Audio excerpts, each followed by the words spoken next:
제가 영락교회에서 전임 전도사로 사역을 할 때 오늘 금요일 저녁에 밤이죠. 아주 늦은 시간에 청년부 청년들이 드리는 기도회에서 말씀 부탁을 받은 일이 있습니다. 그래서 이제 늦은 시간에 설교를 할 기회가 있었어요. 젊은이들이 그 금요일 저녁 다 퇴근하고 이제 와서 모이다 보니까 정말 야심한 밤에 이제 모여서 찬양하고 그러고 이제 말씀 나누고 이제 기도하는데 이제 말씀을 전하고 난 다음에 이제 집으로 돌아오기 위해서 이제 교회를 나오는데 밤 12시는 넘었던 것 같아요. 늦게 일을 끝내고 돌아오는데 나오다가 그 영락교회 후문 앞에 제가 담당한 교구의 성도님 한 분이 얼마 전에 이제 그 기도회가 있기 얼마 전에 그 후문 쪽에다가 PC방을 이제 개업을 해서 개업 예배를 드려준 일이 있었습니다. 그래서 나오다가 이제 그 PC방 간판이 그때까지 불이 켜져 있고 하다 보니까 어차피 늦었는데 들어가서 만나가지고 격려해주고 기도해줄 수 있으면 기도해주고 가는 것도 좋겠다 싶어가지고서 이제 그 시간에 교회를 나와서 PC방에 이제 올라갔어요. 올라갔는데 그 만나려고 했던 성도님은 계시지 않고 이제 아르바이트생이 자리를 지키고 있으면서 이제 사장님은 조금 전에 들어가셨다 이제 이런 얘기를 전해 주더라고요. 그래서 하고자 하는 일을 하지는 못하고 이제 그냥 이제 돌아가기 위해서 집으로 돌아가기 위해서 다시 나왔는데 나오다가 순간 그런 생각이 번쩍 들었어요. 지금 여기서 내려가는 이 계단을 내려가는 나를 이 영락교회 성도님들이 보면 오해하기가 되게 쉽겠다. 이 늦은 시간에 전도사가 PC방에서 지금 나간다고 하면 누가 봐도 이거는 본래 의도와는 전혀 상관없이 이제 보일 수 있는 일이니까 이거 누가 보면 어떡하지 이제 이런 생각을 가지고 부랴부랴 내려와서 다행히 아무한테도 들키지 않고 교회로 와서 이제 차를 끌고 집으로 돌아가는 일을 했습니다. 자, 제가 그 성도님을 찾아가려고 했던 의도 자체는 뭐 여러분들이 그냥 좋게 생각을 해주시리라고 생각을 해요. 그런데 뭐 성도님을 만났던 아니 만났던 간에 그 만남 이후에 이제 그 자리를 떠나는 제 모습은 이제 보는 사람들에 따라서는 이제 오해할 만한 소지가 굉장히 큰 상황이라고 하는 거죠. 이제 그런 면에서 보면 이 늦은 밤에 누구를 만난다라고 하는 이 일이 참 좋은 일인데 또 한편으로는 이제 오해를 불러 일으킬 수 있는 이제 여러 가지 상황들이 있을 수가 있다는 거예요. 사람이 늦은 밤에 만난다. 사실은 뭐 이제 경우에 따라서 늦은 밤에 만나는 일들이 있을 수 있어요. 뭐 요새 젊은 친구들은 워낙 이제 늦게 활동하는 거를 좋아하다 보니까 이제 일부러 늦게 만나서 밤새 놀고 뭐 새벽에 헤어지는 일들을 하는 친구들도 있을 수 있다고 생각하고요. 뭐 이제 그런 경우 아니고 이제 제가 만나는 성도님들 간혹 늦은 밤에 만나는 일들이 있어요. 이제 과거에는 교사할 때는 학생이 이제 밤에 연락해서 찾아오는 일도 있었고 또 목회하면서는 뭐 자주는 아닌데 이제 가끔 늦은 시간에 뭐 상담을 요청하거나 이제 기도를 요청하셔서 이제 특별하게 만나서 말씀을 나누고 또 기도를 하는 일들이 있는데 이제 이런 경우에 이제 공통점이 몇 가지가 있더라고요. 그건 뭐냐면 굉장히 힘든 상황이에요. 너무 어려워요. 너무 어렵다 보니까 이제 그 시간에 상관없이 이제 만남을 요청하시는 거예요. 만약에 이제 그런 경우 아니면 또 뭐 질문을 갖고 만나는 거죠. 이제 궁금한 문제를 풀고 싶은데 이제 답답한 마음에 답이 있을까 해서 이렇게 찾습니다. 뭐 어떠한 경우에라든지 이런 이제 늦은 시간에 만나는 그 만남의 원인들을 보자면 대개 이제 인생의 상황이 굉장히 안 좋을 때입니다. 사실 이 밤이라고 하는 것 자체가 이제 그런 의미로 사용이 되잖아요. 밤 늦은 인생의 밤 늦은 시간 그러면 뭔가 이 밝아야 될 우리의 인생, 환히 비추어져야 될 우리의 인생 가운데에 어둠이 드리워졌고 그 어둠이 가장 깊이 드리워진 이런 시간을 늦은 밤이라고 표현을 한다 그러면 그 인생의 어두운 밤에 뭔가 이 만남이 필요하다는 거죠. 누군가를 만나서 이 암흑 같은 인생의 어둠을 좀 걷어내고 뭔가 좀 빛된 삶의 자리로 나아가고자 하는 이제 열망이 필요로 하는 시간이라고 할 수 있습니다. 근데 그런 인생의 시기가 예외 없이 찾아 들어옵니다. 사람들에게 예외 없이 찾아 들어와요. 이제 그래서 오늘 이 제목의 말씀대로 우리의 인생이 때로는 늦은 밤 같이 느껴질 때에도 우리에게 필요한 건 주님을 만나는 일이라 하는 것입니다. 사실 뭐 실제 상황은 니고데모라고 하는 사람이 밤에 예수님을 찾아와서 만나는 것으로 이제 진행된 이야기예요. 뭐 아주 시간이 늦었는지 안 늦었는지는 정확하진 않지만 늦었을 것 같아요. 왜 늦었을 거라고 생각을 하느냐라고 하면 이제 그 이유가 조금 있으면 이제 밝혀지는데, 그가 예수님을 찾아오게 된 이유는 의문점을 가지고 왔어요. 이제 궁금한 문제를 풀기 위해서. 그런데 사실 상황을 놓고 보면 이 사람이 예수님을 만날 상황이 아닌 것 같아요. 왜냐하면 이 사람의 지금 신분이나 지위는 당시 요 상황에 있어서의 예수님을 만날 만한 신분이나 지위의 사람이 아니거든요. 왜 그러냐면 오늘 그 말씀 처음에 설명하기를 바리새인이요 유대인의 지도자다 이렇게 이 사람을 설명하고 있는데, 바리새인이라 그러면 유대인 중에도 성경에 대한 학식이 굉장히 높은 사람, 늘 성경 연구하는 사람을 바리새인이라고 보통 이야기 많이 하고요. 그 다음에 이제 유대인의 지도자라 그러면 어쨌든 신분이나 지위상으로 존경과 명망을 중요하게 생각을 합니다. 그런데 요 시기에 있어서 예수님은 뭐 그렇게 널리 알려지지도 않았거니와 촌동네라고 여겨지는 갈릴리, 그것도 선한 것이 나올 수 없다라고 하는 나사렛 출신의 젊은이에요. 그 젊은이가 어느 날 제자랍시고 몇 사람 데리고 예루살렘에 나타나가지고 제일 먼저 한 일이 성전을 뒤집어 엎는 일을 했고, 그러다 보니까 뭐 정말 불량배의 우두머리 정도 그렇게밖에 안 보이는 이 예수님을 이 유대인의 명망 높은 지도자가 찾아와가지고 질문하고 상담한다?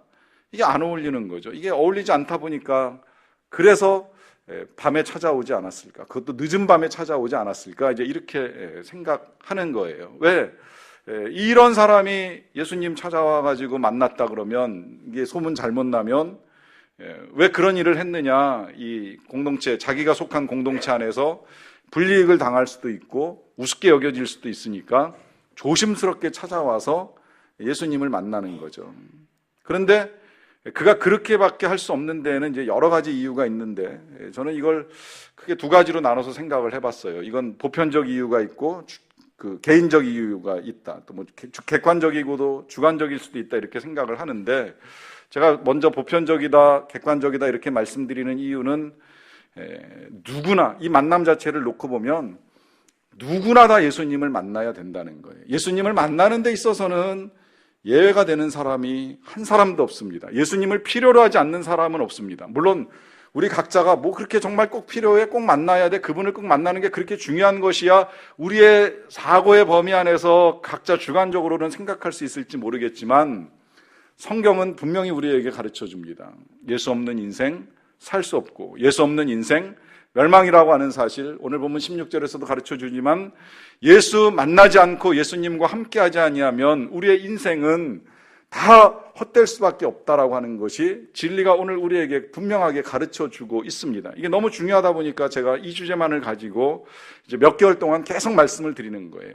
다시 만나야 됩니다. 뭐 과거에는 당신도 만나야 됩니다라고 하면서 몇 달 설교를 했고, 또다시 우리가 만나야 됩니다라고 하면서 전달해 드리는 이유는 이 만남이 없으면 뭐 그냥 멸망하는 것뿐만이 아니라요, 이 만남이 이루어지지 않기 때문에 자꾸 우리가 다른 걸 쫓아가고 다른 걸 따라가려고 애를 씁니다. 왜? 예수님을 통해서 해결해야 될 인생의 궁극적인 문제가 해결이 안 되다 보니까 이거 돈으로 해결되나, 친구로 해결되나, 오락으로 해결되나, 뭐 이것으로 해결되나 저것으로 해결되나 하는 고민을 하는 겁니다. 이걸 제가 쉽게 말씀드릴 수 있는 이유는 이 니고데모가 그런 사람이었어요. 가질 거 다 가진 사람입니다. 앞서 말씀드린 대로 학력, 최고 학력 바리새인이에요. 지위, 유대인의 지도자면 나름 세상에서 제일 잘난 사람들 중에 지도자니까 자신의 위치에 대한 프라이드도 굉장히 강합니다. 거기다가 요새 소중하게 생각한다는 그 재정으로 따지면 이 사람이 나중에 예수님 돌아가셨을 때에 장례를 치를 때에 갖고 와가지고 쏟아부은 몰약과 향유가 한 100리트라 정도 된다 그러는데요. 1리트라가 370g 정도 된다고 보통 알려져 있어요. 그러면 100리터라 그러면 한 30kg가 넘는 거죠. 그 어마어마한 양의 몰약과 향유를 가지고 와서 예수님의 장례를 치렀다. 이 말은 엄청난 부자였다는 거예요. 그러면 웬만큼 가질 거 다 가진 사람 아닙니까? 이런 사람에게도 풀리지 않는 인생의 고민과 문제가 있다 보니까 주님께 나온 것이고 이 만남이 그의 인생을 바꿔놓습니다. 근데 나올 때까지는 그도 정확하게 예수님을 알지는 못했어요. 제대로 이해하지 못했어요. 다만 궁금함만 가지고 있었습니다. 호기심이 있는 거예요. 성경 쭉 읽다 보니까 분명히 성경에서 메시아가 온다, 하나님의 아들이 나타날 것이다라고 하는 예언이 이미 오랫동안 되어 있었거든요. 그런데 어느 날 그 예수님이라는 분이 예루살렘에 나타나가지고 성전을 뒤집어 엎는 일을 할 뿐만 아니라 물론 그것을 할 때에 내 아버지의 집, 하나님의 집을 장사하는 곳으로 만들지 마라. 여긴 만민의 기도하는 집이다라고 하는 선포를 했어요. 그러고 난 다음에 그 예루살렘에서 이제 기적을 행하면서 사람들을 고쳐주고 귀신을 쫓아내는 일들까지 하셨는데 그러다 보니까 그 이야기를 듣거나 보거나 이제 하면서 이 니고데모 안에 궁금함이 생긴 거예요. 저 사람 도대체 누구지? 정말 하나님의 아들일까? 저 사람이 성경에 예언된 메시아일까? 이제 이런저런 호기심을 가지고 예수님을 찾아오는 거예요. 다만 그 예수님이 갈릴레에서 온 청년이라고 하니 유대인의 지도자라고 하는 이 권위와 지위에 손상이 생길까봐 이제 밤에 늦게 찾아와서 몰래 예수님을 만나서 조심스럽게 질문을 하는 겁니다. 그 질문이 2절 말씀에 이렇게 기록되어 있는 거예요. 그가 밤에 예수께 와서 이르되 랍비여 우리가 당신은 하나님께로부터 오신 선생인 줄 아나이다. 하나님이 함께 하시지 아니하시면 당신이 행하시는 이 표적을 아무도 할 수 없음이니이다. 장황하게 말씀하기는 했는데 사실은 이 때때로 이런 수식어가 길면 길수록 진실성이 의심되는 거 아시죠? 그러다 보니까 진짜 그가 이와 같은 사실을 인정하고 질문을 했는지는 모르겠지만 이 긴 질문을 요약해서 한마디로 압축하자면 이 질문이에요. 당신 정말 하늘에서 오신 하나님의 아들이 맞습니까? 라고 하는 질문을 하는 거예요. 자, 이 사람이 하나님의 아들인 것인가에 대한 질문을 하는 이유는 그런 궁금함이 굉장히 많은 거예요. 진짜 하나님께로부터 왔나? 이 질문으로부터 시작해서 하나님께로부터 왔다면 뭔가 특별한 능력, 뭔가 다른 게 있어야 될 터인데 정말 그가 맞나 하는 이제 궁금함을 가지는 거죠. 자, 그런 질문 앞에 우리 예수님이 하신 대답 먼저 3절을 좀 보겠습니다. 예수께서 대답하여 이르시되 진실로 진실로 내게 이르노니 사람이 거듭나지 아니하면 하나님의 나라를 볼 수 없느니라 그래요. 자, 예수님께서 하신 말씀 사람이 거듭나지 아니하면 하나님의 나라를 볼 수 없느니라. 제가 조금 설명을 덧붙이자면 이런 의미였던 것 같아요. 정말 하나님의 나라를 보고 싶으냐? 하나님의 아들이 임하여서 하나님이 통치하시는 하나님의 나라를 보고 싶으냐? 그러면 거듭나야 된다 그래요. 하나님의 나라라고 하는 이 표현이 하나님이 통치하시는 나라인데 그걸 보기 원하면 사람이 거듭나야지 볼 수 있다고 지금 말씀하시는 겁니다. 근데 이 거듭난다는 표현이요, 우리는 이제 성경을 통해서 들어와 버릇했으니까 대충 이해는 되는데 있는 그대로 표현해가지고 다시 태어나야 하나님의 나라를 볼 수 있다 그러면 이제 여기서부터 좀 어려워지는 거예요. 아마 니고데모가 그랬을 것 같아요. 다시 태어나? 어떻게 태어나? 우리가 어머니 뱃속에서 한번 태어났는데 이 장성한 몸을 가지고 다시 그 뱃속에 들어갔다 또 나와야 되냐? 이런 이제 순식간에 고민이 스쳐 지나가는 거죠. 그러니까 어떻게 사람이 2번 태어납니까? 하는 질문을 하는 거예요. 그때 예수님이 한 번 더 대답을 해주십니다. 5절입니다. 예수께서 대답하시되 진실로 진실로 내게 이르노니 사람이 물과 성령으로 나지 아니하면 하나님의 나라에 들어갈 수 없느니라 그래요. 자, 여기서 한 번 더 예수님이 말씀해 주시는 것, 물과 성령으로 태어나지 아니하면 하나님의 나라에 이제 볼 수 없을 정도가 아니라 들어갈 수도 없다고까지 말씀하세요. 대답은 해주셨는데 사실은 이 대답이 더 어려워진 거예요. 물과 성령으로 거듭난다. 도대체 물은 뭐고 또 성령은 뭔가? 또 물과 성령으로 다시 태어난다는 건 뭔가? 이게 더 어려워지다 보니까 이제 오랫동안 이거 해석하는 것 자체가 좀 되게 어려웠어요. 그래서 가장 쉽게 이해하고 가장 일반적으로 전달된 것 중에 한 가지가 뭐냐면 물 세례 받고 성령 세례 받아야 된다. 사실은 물 세례는 뭐 그냥 이제 주로 목회자를 통해서 받는 거니까 다 요것까지는 이해하는데 어려움이 없는데 성령 세례 그러니까 또 그것도 헷갈려요. 뭐가 성령 세례이냐? 한때는 뭐 방언할 줄 알면 성령 세례다, 이제 이런 오해도 많았는데 성경에서는 절대 그렇게 이야기하지 않지만 어쨌든 성령이만 증거로 방언이 나오다 보니까 그걸로 이해를 했어요. 그런데 생각해 보면 정말 물 세례 받고 방언할 줄 알면 거듭난 것이냐? 저도 한때 그렇게 생각했는데 아니더라고요.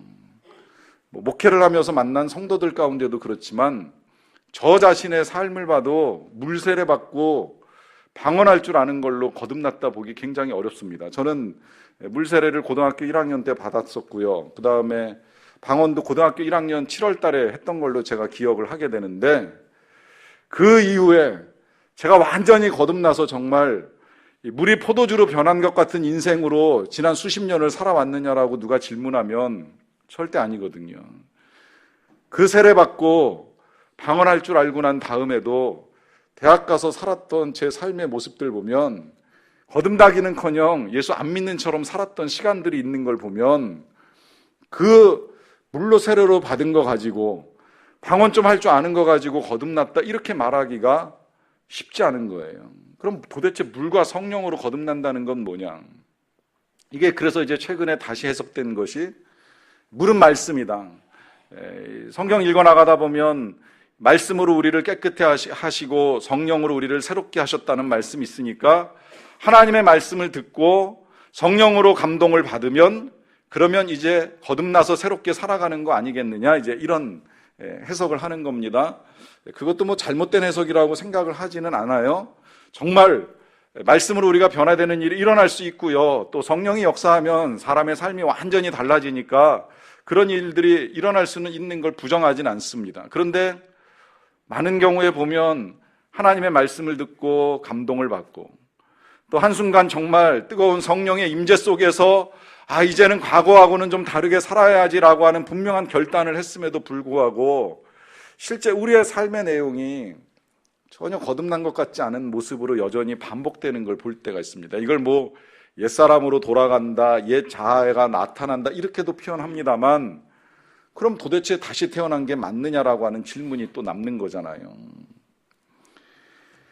이제 이게 어렵다 보니까 예수님이 지금 이 니고데모 앞에서도 이걸 이제 말씀하실 때 설명이 좀 길어지셨어요. 그러다 보니까 육으로 난 것은 육이요, 영으로 난 것은 영이다. 그러니까 우리의 몸은 육신으로 말미암아 태어났지만 우리의 영은 다시 영으로 새롭게 태어나야 된다. 이제 이렇게 말씀하시고, 이제 이것도 좀 어려우니까 쭉 설명해 나가시다가요, 맨 마지막에 우리가 정말 많이 들어가지고 제일 많이 알고 있고 이해하기 쉬운 한 말씀을 하셨는데, 그게 이제 오늘 요한복음 이 3장 16절의 말씀입니다.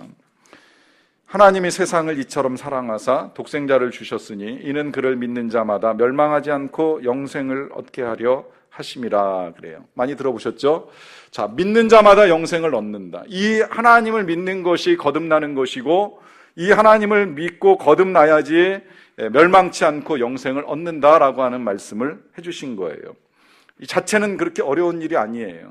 근데 문제는 그럼 믿는다라고 했을 때 이 믿음이 뭐냐? 이제 이게 정말 또 한 번 우리에게 오랫동안 오해되어져 왔던 말씀입니다. 믿으면 영생, 믿으면 멸망치 않고 믿으면 구원, 그러다 보니까 그냥 믿기만 하면 된다. 이제 이것에 우리가 계속 학습이 돼가지고 내 마음에 믿음만 있으면, 내 마음에 확신만 있으면 그럼 된다, 이런 생각을 가지고 살아왔어요.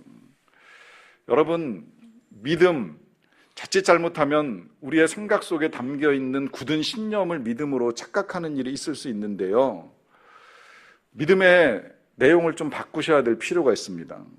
우리가 지난 가을에 말씀을 들으면서 이 회개가 오해되어 왔던 여러 가지 것들을 듣는 일이 좀 있었잖아요. 회개, 우리 감정적으로 느끼는 슬픔이라든지 자극, 내지는 뭐 자기의 죄로 인한 자기 연민이나 신세 타령이 회개가 아니다, 내 마음의 양심의 가책을 달래기 위한 것이나 그 죄로 인한 책임을 회피하기 위해서 하나님께 기도하는 거, 이거 회개가 아니다라고 하는 걸 분명하게 배우는 일이 있었는데, 믿음도 똑같아요. 믿음도 난 영생할 거야, 난 구원 받았어, 이게 믿음이 아니라는 거예요. 이건 신념이에요. 이런 생각 가지고 있다고, 내가 믿음 가지고 있다고 생각하시면 안 됩니다. 그럼 믿음이 뭐냐라고 했을 때에 그 믿음을 우리가 읽어왔던 이 요한복음 1장 12절에서 다시 한번 봅니다. 1장 12절입니다. 영접하는 자 곧 그 이름을 믿는 자들에게는 하나님의 자녀가 되는 권세를 주셨다. 하나님의 자녀가 하나님의 나라를 보고 하나님의 나라에 들어가잖아요. 그게 누구에게 주어지냐면 믿는 자들에게. 그 이름은 예수님, 예수님의 이름을 믿는 자들에게 하나님의 자녀가 되는데, 이 이름을 믿는다는 게 뭐냐라고 했을 때 그게 앞에 나와 있는 대로 영접하는 거예요. 영접하는 거. 영접한다는 건 받아들인다는 거잖아요. 근데 이 받아들이는 것도 오해가 많으니까, 그저 마음문 열고 예수님 들어오세요 하는 것으로 오해가 많으니까 제가 앞서 설명을 드린 적이 있지만 너무 중요하니까 또 말씀드립니다마는, 그냥 받아들이는 것이 아니라 이 예수님을 내 인생의 주인으로 받아들이는 거, 왕으로 받아들이는 게 진짜 받아들이는 거예요.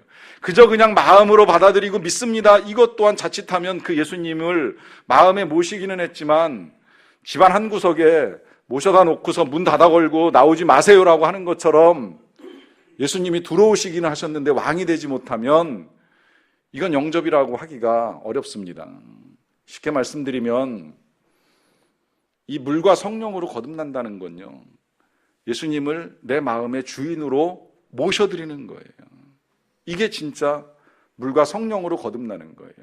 물이 말씀이고 말씀이 곧 예수님인데 결국 그러면 예수님으로 거듭나지 않냐면 안 된다는 거죠. 성령도 결국은 예수의 영이고 예수의 영인 성령이 예수님이라면 그 예수님으로 말미암아 우리가 새롭게 태어나기로 결정하지 아니하면 하나님의 나라를 볼 수도 없고 들어갈 수도 없다는 거예요. 결국 예수님 아니면 절대 그 누구도 새로운 인생을 살아갈 수 없다는 것입니다. 이것이 지난주에도 우리가 봤던 것과 똑같은 거예요.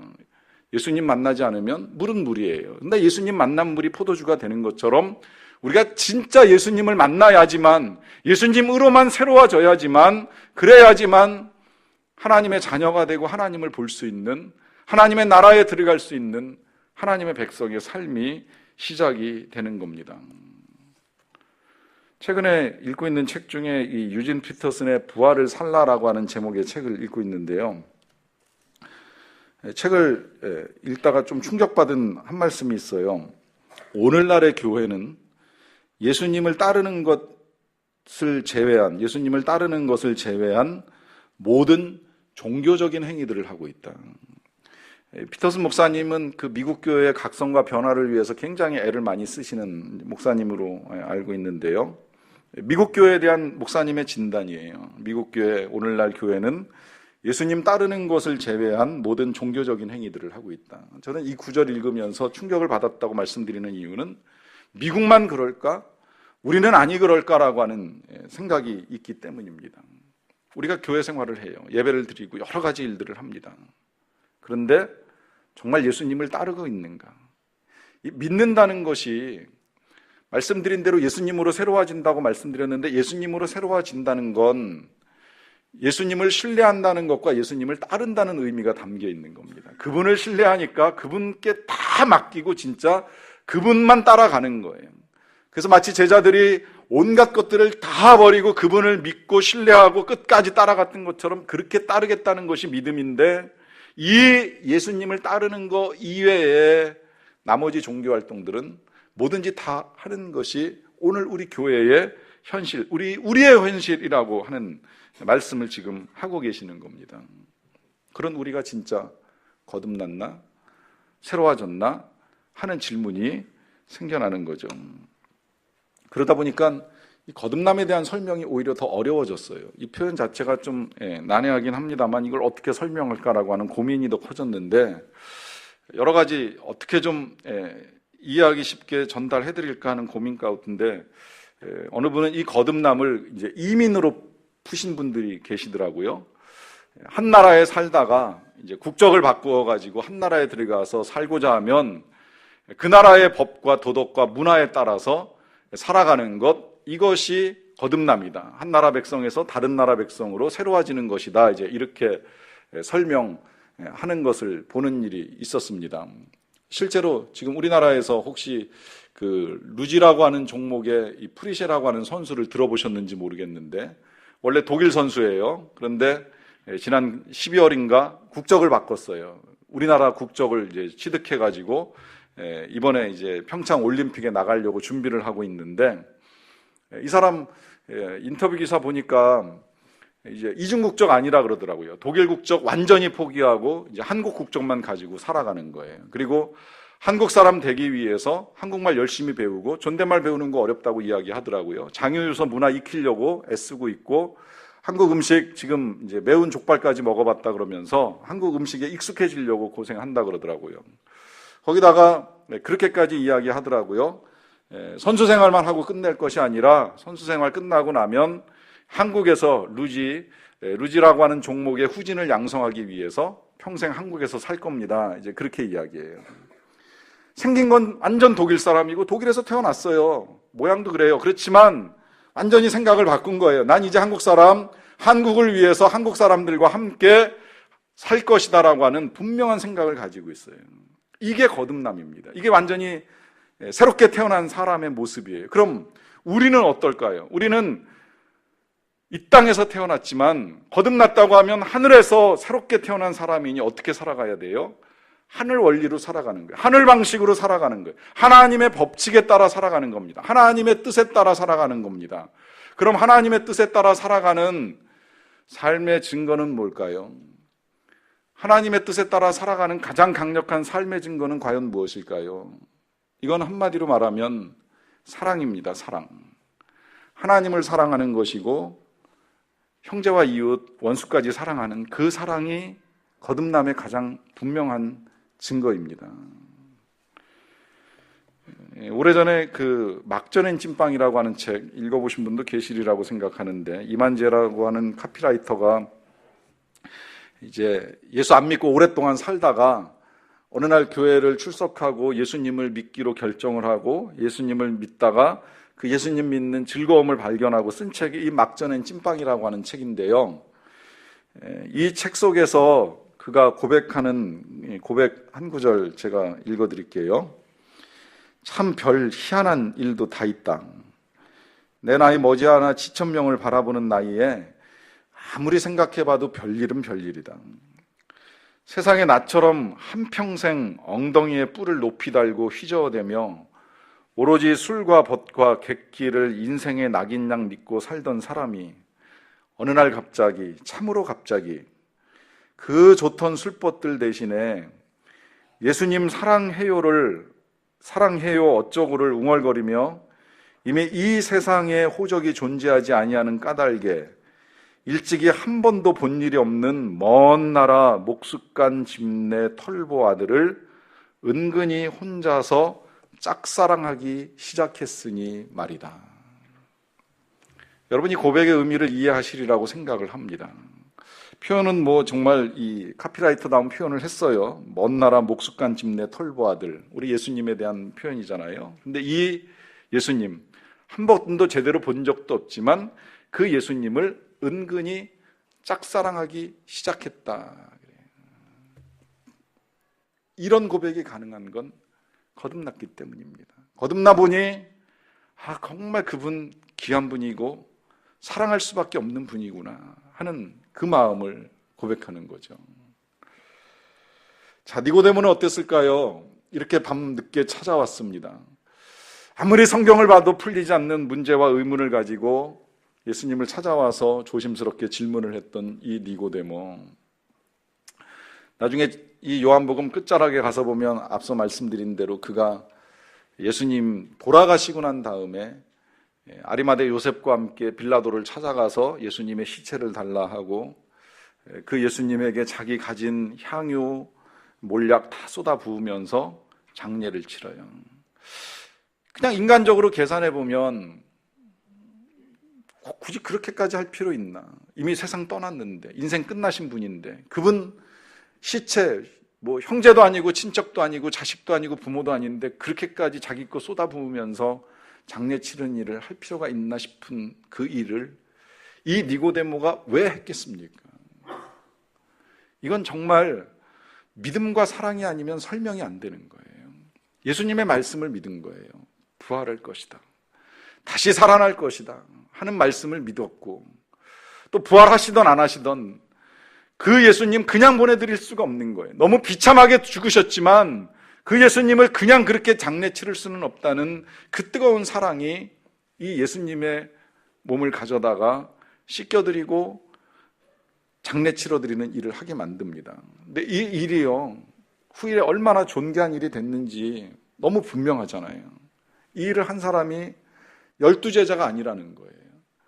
예수님 따라다녔던 사람들이 아니라는 거예요. 예수님한테 빵 얻어먹고 물고기 얻어먹었던 사람들이 아니라는 거예요. 이 늦은 밤에 예수님을 찾아왔다가 예수님께로부터 기가 막힌 진리의 말씀, 이 요한복음 3장 16절의 말씀을 듣고 돌아갔던 이 니고데모가 이루었던 일입니다. 저는 이제 그렇게 저와 여러분들이 예수님을 만나서 거듭난 삶으로 하나님의 나라를 볼 수도 있고 하나님 나라도 들어갈 수 있게 되기를 간절히 바랍니다. 기도하겠습니다.